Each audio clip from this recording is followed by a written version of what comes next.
Assalamualaikum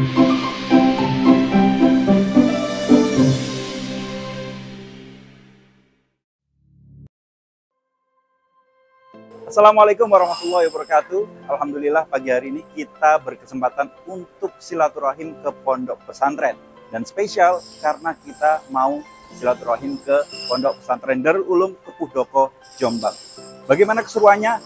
Mari kita berangkat.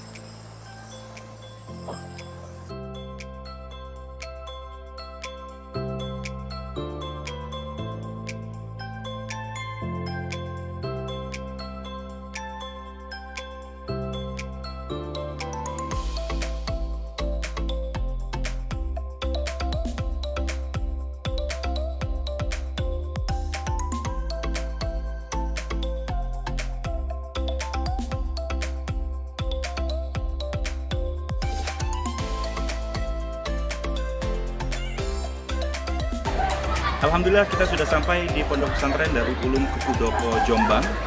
Dan kali ini kita akan berkesempatan untuk berbincang bersama pengasuh pondok pesantren Darul Ulum Kepudoko, Jombang.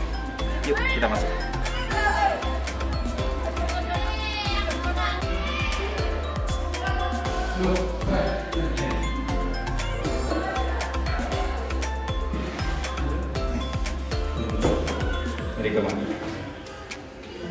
Assalamualaikum warahmatullahi wabarakatuh. Selamat datang di diorama. Kali ini seperti yang sudah saya bilang tadi, kita akan punya kesempatan berbincang bersama Kiai Haji Musta'in Hasan selaku pengasuh pondok pesantren Darul Ulum Kepudoko. Terima kasih Pak Yai sudah kesempatan. Sama-sama, saya juga terima kasih sekali dikunjungi, disambangi. Alhamdulillah sehat nggih, Yai? Sehat nggih? Alhamdulillah atas rahmat Allah dengan usia yang sekian saya diberi kesehatan. Alhamdulillah. Tapi sehati wong tuwek ya seperti ini. Tapi pun saya ini saat ini yuswa pinten? 75. 75 masih sehat walafiat. Alhamdulillah. Tipsnya pripun? Ya biasa-biasa saja. Nggih. Tenang, senang, dan kita ini hidup dengan pola santri, dan hidup seperti orang desa dengan pola kesederhanaan, dengan menjaga ajaran-ajaran agama, ibadah yang sungguh-sungguh, terus ngajar para santri. Ini hiburan tersendiri. Alhamdulillah, hiburan tersendiri kayak ngajar. Iya. Ini menarik pemirsa karena pondok pesantren Darul Ulum Kepudoko ini punya sejarah yang luar biasa nggih. Berdiri tahun 1940. Untuk berdirinya ini yang simpang siur. Ada bangunan lama. Itu pondok angkring. Ya, pondok bambu. Pondasinya itu tertulis 1930. 30 ya. Terus ada genteng yang dilabur ya sama gamping itu. Itu ada 1930. Oh, ngoten. Tetapi semua bilang resmine ya ono iki ya tahun 40 sebab membuat gedung madrasah dengan pondok itu di masjid itu 1940. Itu MI. MI ada tahun 1940. Iya. Tapi waktu itu belum sebelumnya belum nama Darul Ulum. Ketika Yai Dahlan, Yai Maksum ke sini meresmikan gedung ini, gedung MI itu. Yai Dahlan Holil nggih? Ya, Yai Dahlan Holil ngajak menggunakan memberi nama Darul Ulum sama dengan di Darul Ulum Rejoso. Berarti memang ada kaitannya. Ada kaitannya sebab Mbah dulu sama Yai Holil waktu haji kira-kira tahun 20 berapa gitu sambil nyambangi Yai Dahlan Holil yang mondok di Darul Ulum Mekah. Oh, ngoten. Ya. Kemudian Mbah itu haji sampai 2 tahun sama Yai Holil itu ngaji di situ. Pulang Yai Dahlan sama Yai Maksum ngejak menggunakan memberi nama sekolahan dan pondok Ndoko ini namanya masih pondok Ndoko. Nah, dijak pakai nama, memberi nama Darul Ulum. Darul Ulum. Sama dengan Rejoso. Tapi ditambahi ke Pondoko biar ndak dempuk sama di Rejoso yang induknya. Karena menjelaskan daerah sini juga kayak gitu. Gitu. Ini asal usulnya itu begitu. Sehingga dengan Rejoso itu ya ndak bisa pisah. Gitu. Nanti saya jelaskan. Yai, dulu di masa perjuangan, kabarnya Pondok Pesantren Darul Ulum Kepodoko ini nate dados markas. Nah, betul, itu betul. Nah, saya tarik ke belakang. Pondok Ndoko ini sebenarnya yang mulai merintis betul itu Kiai Mustafa. Oh, ngoten. Mbah Mustafa. Ini perjuritnya di Ponorogo, dikejar Belanda, lari ke Jombang, ke Pojok Kulon, desa Pojok Kulon. Ya. Nah, di sana diambil menantu, didapatkan keluarga pojok namanya Sarifah. Mbah Mustafa, Mbak Sarifah ini disuruh tinggal di Ndoko, ngajar ngaji, ngajar sholat, orang-orang karena di sini tidak ada orang bisa ngaji. Menetap di sini, akhirnya beranak pinak, punya keturunan, punya tempat padepokan, silat, kalau malam ngajar ngaji, lah itu.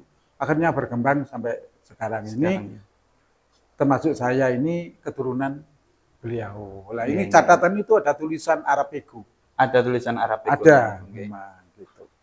Nah, dari sana pojok ini terdapat orang kaya, Mbah Did Rahman ini temannya Yai Hasim, Yai Wahab.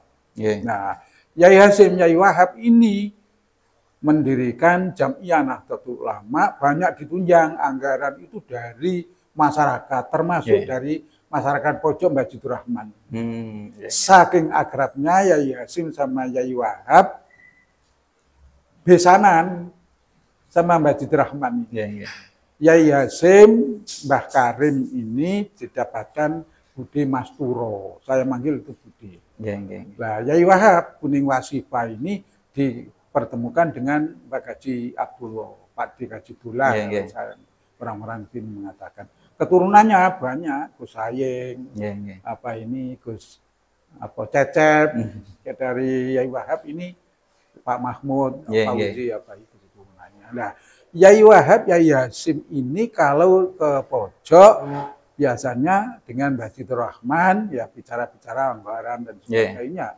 Tetapi kalau mengumpulkan warga ya Nahdien itu mesti di Ndoko, tidak pernah di pojok. Ini yang mengherankan. Berkumpulnya warga Nahdien itu justru di Ndoko. Di Ndoko, biayanya dari pojok karena saudaranya yang tua, yang kaya itu dia. Nah, mengumpulkan dalam bentuk besar kecil mesti di Ndoko, di Pondok Ndoko. Sampai suatu ketika Yai Wahab ini mau mengadakan apel jihad di Surabaya. Ya. Menjelang apel jihad itu Yai Wahab mengumpulkan masyarakat Jombang Utara ini di halaman Masjid Ndoko. Warga Nahdien, dipidatoni warga Nahdien ini agar ikut apel jihad di Surabaya. Naik kereta api Ploso Tapen Mojokerto Surabaya. Akhirnya banyak orang berbondong-bondong ikut ke Surabaya naik kereta api yang karcisnya itu ditebas orang-orang kaya, termasuk Mbah Ji Ahmad Sentul, Mbah Did Rahman, Mbah Did Rahman Pojo, terus termasuk Mbah Ji Maskur Podoroto, yang orang kaya nebas karcis sepur biar warga Nahdien itu ikut. Tono banyak. Nah, tanggal 22 Oktober itu apel jihad yang sekarang diperingati sebagai hari resolusi jihad, hari santri. Itu dulu kalau orang-orang masyarakat ini mengatakan itu apel jihad gitu ya. Nah, ini punya sejarah Ndoko sehingga sampai sekarang 22 Oktober ini masyarakat tetap meskipun di Jombang ada rame-rame ya di tetap mengadakan. Tapi ada ciri khasnya di sini pakai ambeng. Setelah apel nanti belanjaan ambeng ini dari warga masyarakat ambeng datang kira-kira sampai 400 lebih. Nanti sebentar lagi monggo perahu sambil kundangan. Ini ciri khas ini karena punya sejarah itu buatan dengan membawa ambeng. Ini. Nah, berkaitan yang ditanyakan ini, ketika agresi, ya, pertempuran Belanda dan tentara Indonesia, waktu itu dikenal dengan pertempuran Gedek. Ya, karena Belanda ada di pabrik Gedek. Oh, ngoten. Pabrik gula.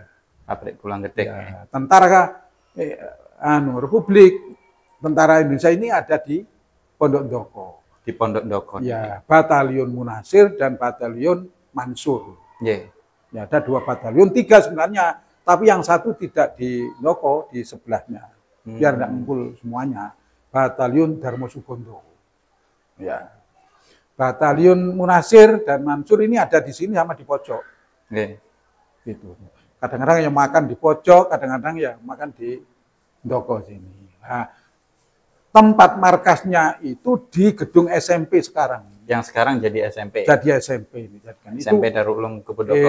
SMP Darul Ulum Kepondoko yang dulu ditempati Batalion Munasir dan Batalion Mansur. Wah, suatu ketika tentara Hizbullah ini, tentara Indonesia ini nembak pesawat di atas kali Berantas. Gitu.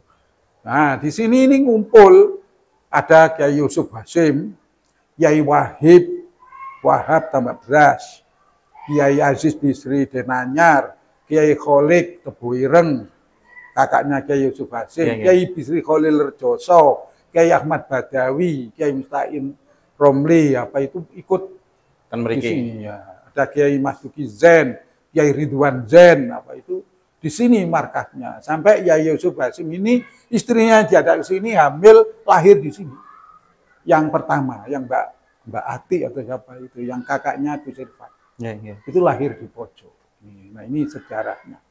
Nah, ketika pertempuran dengan Belanda, pesawatnya Belanda itu ada di atas kali Berantas. Tembak, diperintah Kiai Yusuf Hasim ini yang merintah. Ceritanya orang-orang ini. Jatuh sampai ke Mojokerto di timurnya Pagerluyu. Jatuhnya di Mojokerto? Iya, itu nyorot ke sana, itu masuk pasir itu diambil kok sulit. Ceritanya orang-orang Belanda maksudnya untuk dokumen, tapi tidak bisa, itu sulit. Tentara Belanda itu akhirnya mencari tentara Indonesia itu di mana. Beberapa bulan ini ketemu di Pondok Ndoko. Serbu ke sini ini dibakar. Pondok itu masuk. Pondok dibakar sama Belanda. 3 bulan tidak bertuan, tidak ada orangnya, lari. Nah, waktu Belanda menyerbu ini senjatanya tentara Indonesia ini banyak ditanam di kebun-kebun. Di pinggir kali Berantas apa ini. Wah, ini yang sampai sekarang orang-orang kalau duduk pandemi itu kadang-kadang nemukan meriam, dinamit, apa itu. Peninggalan saat itu, nggih? Iya. Wah, ini kalau udah ketemu harus laporkan ke Kodim. Nah, duduk bangunan rusunawa ini aja nemukan dulu itu. Nah, sampai ada namanya Pak Yakut itu diperintah apa? Mendem pistol. Ya, itu ke kebun. Orangnya lupa ditanam di mana itu sampai sekarang belum ketemu. Itu jumlahnya 40 lebih, satu kadut, satu goni. Tapi orangnya masih sehat ya? Masih hidup. Usianya kira-kira 100. Sekarang masih. Kadang-kadang datang sini. Nah, ini bukti Ndoko itu dulu digunakan markas pertempuran dengan Belanda waktu agresi. Nah, berkaitan dengan sejarah itu nggak ya, bahwasanya Kepondoko ini punya andil dalam perjuangan bangsa. Apakah itu yang menjadikan Pak Yai niki sempat berkhidmah di pemerintahan dari jalur legislatif? Itu kalau saya pelajari itu ketika NU ikut pemilu. Ya. Ada yang diikutkan di Konstituante termasuk apa saya Makassar itu kok enggak mau. Malah adiknya Kiai Subari yang masuk di DPR Jombang. Itu kemudian kalau saya masuk DPR itu ya Ya kebetulan saja. Ordernya sudah lain, bukan masa pemerintahan lama ya. Oh, Ada pemerintahan Orde Baru. Dari tahun 82 ya? Iya. Nah itu ada kebetulan itu yang ya mungkin ada kaitannya. Tentara-tentara yang dulu itu bermarkas di sini, yang dari Jombang, ada yang menjabat di Kodim seperti Pak Biri, apa itu ya. Ada apa? Pak Bayi Mursid, ada Pak Iska, dan sebagainya. Itu tentara-tentara dulu itu banyak berkiprah di pemerintahan. Ada yang di DPR apa itu, Letkol Endon Karjani apa. Itu ngerekrut anak Gus Hasan Lebono Golkar itu. Akhirnya saya dimasukkan Golkar jadi DPR itu. Ya mungkin ada kaitannya. Oh, nggak ya. Jadi ada kaitannya dengan sejarah mungkin, itu ya. Mungkin itu aja. Tapi saya anggap kebetulan. Kebetulan ya? Masya Allah. Kebetulan 18 tahun ya, dari 82 sampai 15 tahun. 3 periode. Ya. 3 periode. Ya. Ya, ini mungkin ya barokahnya. Sebab tentara Hizbullah dulu ketika di sini, markas, kalau malam gerilya, siang ngajar anak-anak pondok. Sakit ngoten ya? Bisa dulu. Dan banyak yang nekat dengan masyarakat sini. Siapanya nih? Banyak. Ahmad Kosasih itu santrinya maksudnya yang iya, yang dari Hizbullah, tentara Hizbullah. Oh, enggak. Itu yang masih bujang itu banyak kawin di sini. Berarti banyak keturunan pejuang di sini ya? Iya, banyak di masyarakat sini. Enggak. Nah, setelah menjadi DPRD niku nggih. Jenengan tahun 98 niki menjadi pengasuh Pondok Pesantren Darul Ulum Kepodoko sampai saat ini 27 tahun. Seumuran saya nih. Nah, nopo ingkang jenengan dapatkan ketika 27 tahun ini melihat santri, apakah ada perubahan atau seperti apa, atau masih samakah dengan santri yang seperti dulu gitu? Ya, ini untuk infrastruktur jelas mengalami perubahan. Ketika saya mangku pondok itu ya orang-orang bilang padha karo njogo gedhogane jaran. Ya kita maklumi sarana prasarananya, infrastrukturnya masih sederhana. Nah, ketika itu saya punya pengalaman, sedikit punya akses ke pemerintahan. Saya datangkan menteri-menteri yang dulu menjadi teman.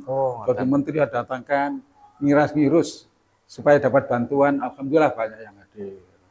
Termasuk Surya Dharma Ali, Bakhtiar Hamzah, Menteri Ali Marwan, ada Fahmi Idris, itu datang, Pak Nuh, terus terakhir Menteri PU.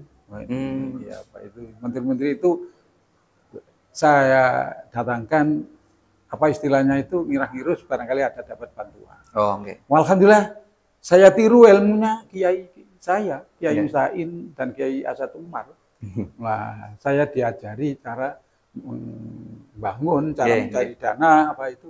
Nah, itu saya praktekkan. Alhamdulillah bangunannya. Alhamdulillah. Jadi luar biasa seperti ini ya. Lihat ini. Meskipun gue deso, tapi ojo nemen-nemen lah gitu. Gue deso tapi cek rondok kemoto. Iya, lurus. Alhamdulillah perkembangan santri juga begitu. Waktu saya pegang sekitar 600. 600.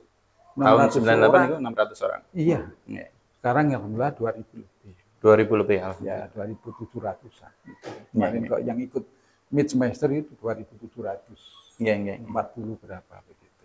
Nah, jenengan kan ada latar belakang nasionalisme yang tinggi, terus DPR nih, Bu.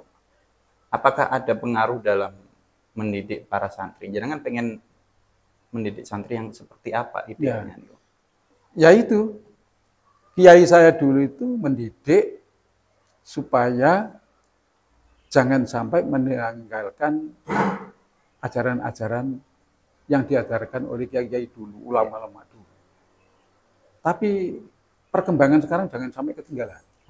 Ya, kita didasari makalah seperti yang ada di Nahdlatul Ulama. Kiai kita Al-Muhammadul Al-Qadimi Soleh Al-Ahdu Bil Jadidil Asfar. Nah, tradisi lama ya kita praktekkan, tetap kita pertahankan, ngaji kitab kuning, hafal Al-Qur'an, jamaah, ya. Terus apa ajaran-ajaran Ahlussunnah Jamaah, ya, tetap jangan sampai berubah, jangan sampai istilahnya gempil sedikit, nah gitu ya. Gitu. Tetapi hal baru ya kita terima pelajaran-pelajaran apa yang menjadi pelajaran kedinasan dari Menteri Pendidikan apa ya, Kementerian Pendidikan dan dari Kemenak apa itu ya kita terima, kita terapkan di sini. Nah, buktinya di sini ada madrasah aliyah negeri. Ini niru Joso. Joso itu negerikan, wah di sini ya ikut negerikan. Ini sudah negeri ya? Wah sudah nih, ini setelah Joso. Joso negeri kita ikut. Makanya Kiai Mustain sama Kiai Asad itu duplikatin Joso itu nggonin Joko. Gitu. Ya kita punya SMK, punya SMP, punya Sanawiyah, punya MI, kan akhirnya pendidikan kita. Ya, ada unit sekolah madrasah yang berorientasi ke Kemenak, ada yang berorientasi ke Kementerian Pendidikan. Kan, gitu. Kan dua jalur. Nah, ini bukti al-mukhafadatul ala-qadini sholeh wal ahdu bijati tilas. Baik. Jadi ajaran-ajaran Nahdiyin tidak berkurang sama sekali, tapi ditambah dengan keilmuan formal yang sekarang ini. Dulu santri-santri niku berjuang ya, nasionalis, nah, ikut membantu kemerdekaan Indonesia salah satunya, Tentu saja santri sekarang juga ingin menjadi nasionalis yang mengabdikan dirinya kepada negara. Kira-kira langkah nopo ingkang saged lakukan santri sekarang, karena kalau jihad secara senjata kan pun enten mungkin. Ya program pemerintah, program negara kita song-song, kita ikuti. Tempo hari dari kepolisian, dari Polres menyampaikan kepada santri, pidato tingkat santri supaya santri ada yang masuk ke kepolisian. Makanya banyak juga santri yang masuk ke kepolisian. Iya, yang kepolisian itu banyak. Nah, ada yang ke TNI. Ini yang di Angkatan Darat ini, yang lulusan kemarin itu dari MAN maupun dari SMK itu kurang lebih ada 8. Ada 8 ya? Iya. Tahun lalu? Iya, tahun lalu itu. Terus yang dari kepolisian, enggak. Kami lupa itu berapa jumlahnya. Itu banyak. Cuma satu yang kurang itu Polwan. Bolak-balik Polwan dari Polres Jombang itu ke sini itu memancing anak-anak itu supaya ada yang mau. Sampai belum ada. Ini yang kami agak apa di pikiran ini jadi pertanyaan. Bingung itu padahal sudah diberi stimulan. Itu kok belum ada ya. Saya kepingin ada yang ikut jadi Polwan. Kalau yang jadi polisi, yang dari santriwan sudah banyak dulu ya. Gitu. Di perkebunan banyak itu. Ini langganannya perkebunan ini pabrik gula ya. Iya. Yang lulus itu justru banyak lah. Tesnya di sana itu ternyata bukan tes materi umum saja. Ternyata tesnya itu ada sholat, tes baca Al-Quran. Ada tes sholat? Lah ya itu. Ketika ada anak pamit, ya Mbak Yai dalam badai derek tes tentang perkebunan. Di batin saya, yo tak dongakno. Lulus tak gawe wong awakmu yo ngono iku. Beberapa bulan itu udah matur orang anak itu. Mbak, kula lulus. Loh, saya kaget tapi ya syukur. Alhamdulillah aku lulus. Kowe lulus ndi? Kula ten pabrik gula Jatiroto. Lumajang. Kula ten pabrik gula Batu Tulis. Ini adanya pabrik gula di Malang. Wah, gajimu dukur. Iki ambek kepala sekolahmu, ambek gurumu akeh kowe. Nah, ini indikator bahwa anak-anak ini masuk kemana saja. Merata ya? Iya. Ke segala lini. Hampir mengikuti Rejoso. Oh, Joso kan merata. Menganjurkan masuk. Nah, kita juga mengikuti. Menganjurkan suruh masuk. Mulai anak-anak apa juru dimasukin. Supaya diisi orang-orang yang baik ngoten nggih. Kan ikut berjuang di negara. Nah, sektornya itu. Sektornya nih. Untuk pasti santri niku enten yang berkeinginan untuk terjun di pemerintahan atau di dunia politik. Melihat dunia politik yang seperti ini, sistem yang kurang baik ya. Apakah jenengan tasik menyarankan santri niku untuk terjun ke politik? Saya belum pernah menyampaikan. Belum pernah ya? Belum pernah menyampaikan. Seandainya ada yang masuk, ya kita doakan. Tapi selama ini tidak ada yang masuk. Tidak ada yang pamit. Tidak ada. Itu indikator tidak interest. Tidak interest dan politik. Iya. Wah, menarik nih. Padahal dulu Kepodokon ini berjuang di pemerintahan nih. Iya, tapi kan sektor politik itu kan saat ini bagi anak-anak itu kan sulit dijangkau. Sulit dijangkau. Iya. Kan kosnya besar. Kosnya besar. Oh, oke. Ya, sehingga masuk apa instansi-instansi yang kemungkinannya bisa dijangkau. Oh, gitu. Banyak itu. Ya. Itu. Ini. Monggo. Nggih. Dalam mendidik santri ya. Apa yang menjadi ini sekalian saya berguru dan jenengan. Apa yang menjadi rintangan di era sekarang ini dalam mendidik santri? Untuk yang di Pondok Doko, Pondok Darul Pondok itu satu. Anak yang sekolah ke sini bukan kelas menengah ke bawah. Kelas bawah. Mereka itu dari putra-putra masyarakat yang ekonominya underdeveloped. Sudah ada. Kok ada yang membawa mobil belum pernah ada. Ini yang dari kampung. Kalau orang mondok sih jelas.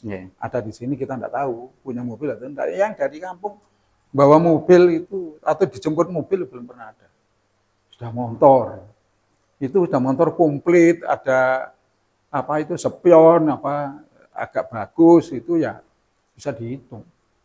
Biasanya sepeda motor ini perwotolan yang regane murah-murah. Loh itu banyak. Ini kan indikator yang sekolah ke sini itu yang rata-rata ekonominya di bawah. Nah, hambatan itu kontribusi dari wali murid. Itu minim sekali. Kalau kamu bisa membangun gedung sampai sekian banyak, itu belum pernah ada kontribusi dari wali murid itu berupa semen sekian, belum pernah. Ya kami berusaha ke pemerintah. Pemerintah ya, solusinya nih. Udah, itu solusinya. Kalau tidak begitu, kami tidak punya gedung. Terus anak-anak kami sekolah di mana? Nanti satu sekolah dibuat 3 sekolah. Pagi, sore, siang. Ya, alhamdulillah semua unit sekolah madrasah ini sudah punya gedung sendiri, masuk pagi semua. Dulu sanawiyah sama aliyah masih swasta aliyah. Jadi satu. Jadi satu gedung. Iya. Satu pagi, satu sore. Oh, ngoten gitu. Lah, sanawiyah, SMP ini sama SMK. Pagi dan sore. Nah, ini alhamdulillah sekarang sudah punya semuanya gitu. Dan kami diajari oleh Pak Kiai As'ad Umar sama Pak Kiai Musta'in, ojo kesusu bangun nek ono duit kuasa ono tanah dhisik. Ngoten nggih. Nggih. Tuwa ono tanah wong-wong dhisik sebab nek bangun itu nanti sewaktu-waktu bisa. Tetapi tanah itu sekali ada kesempatan dijual tidak akan terulang. Ya, nanti akan dikuasai orang, dibeli orang, sulit kamu beli lagi. Jadi kalau ada uang, ada tanah itu dulu kan. Alhamdulillah ini kami ingat, kami perhatikan sekali. Dan kami bisa menguasai sampai 5,7 hektar untuk sektor sini, belum yang utara. Kalau semuanya ya hampir 9 hektar. Ini selain sawah ya, kalau sawah itu ini untuk tanah untuk pemukiman, tanah untuk bangunan. Untuk bangunan sekolah kami itu pesan-pesan dari Pak Kiai. Pak Kiai As'ad dan Kiai Musta'in. Iya. Tanah dulu harus. Tanah dulu dikuasai. Dan betul ternyata banyak pondok yang pada perkembangannya ada problem kekurangan tanah.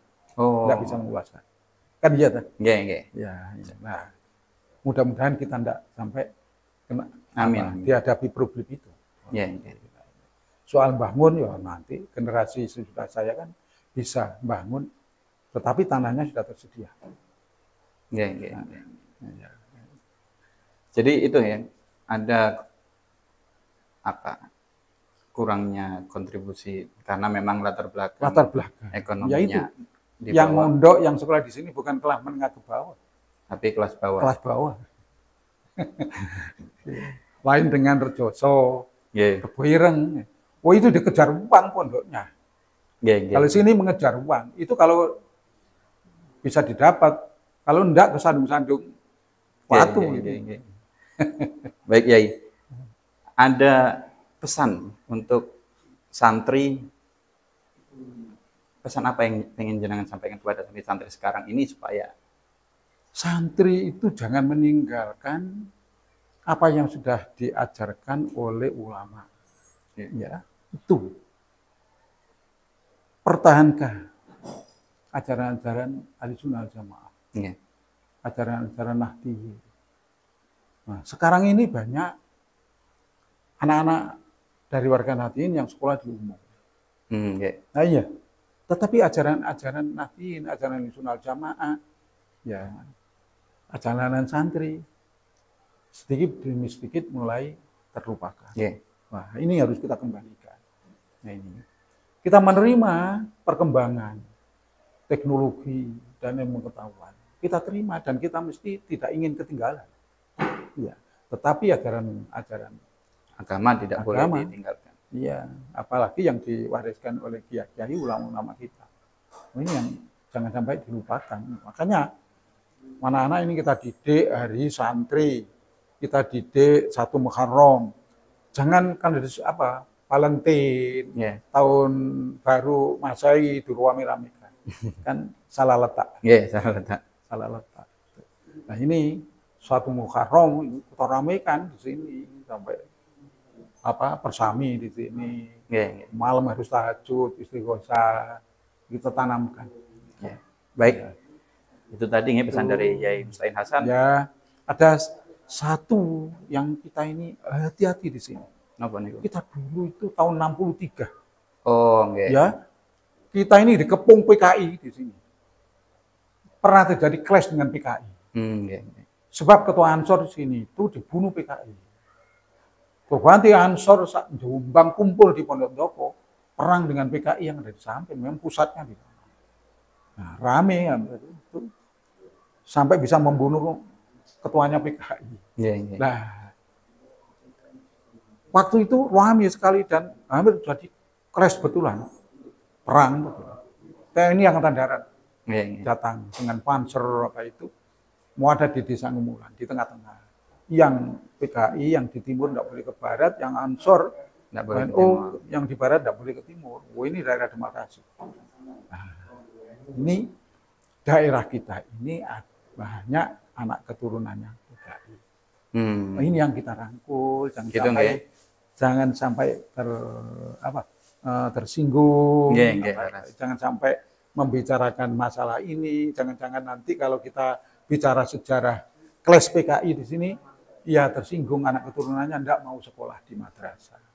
Karena ini yang kita jaga. Mereka juga termasuk anak bangsa yang harus kita hormati haknya. Alhamdulillah tidak sampai ada yang tersinggung, malah banyak kita prioritaskan.